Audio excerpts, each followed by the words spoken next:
You want to know why people canceled their subscription? Guess what?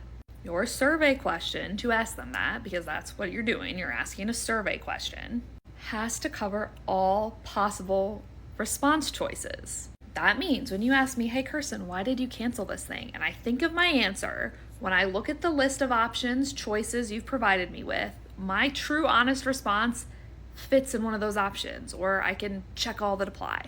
If that is not the case, you have bad data, which means you don't actually have the full true story on why people are canceling. So when you sit and you look at your data and you're like, what can I do better so less people cancel?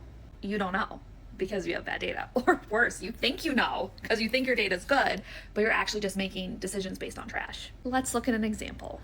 I canceled my podcast subscription recently. Why did I cancel? Because I'm not doing a podcast anymore. What do I click to tell them here? Because I can't cancel unless I give them a reason.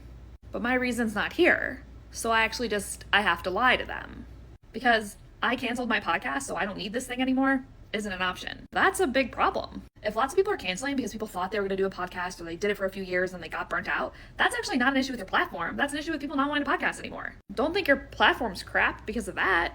But instead, those people are going to pick one of these things, and then you might think you need to change something based on bad data. This is also a bad question because people might be canceling for more than one reason. And if you're like, oh, but I really only want to know the top most number one reason they're canceling. Why? You're leaving good data on the table. Don't do that. You want to know all the reasons why someone is canceling. This should always be a check all that apply. It should always include an other, please describe.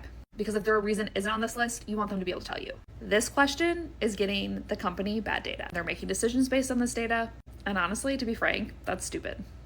Ask better questions.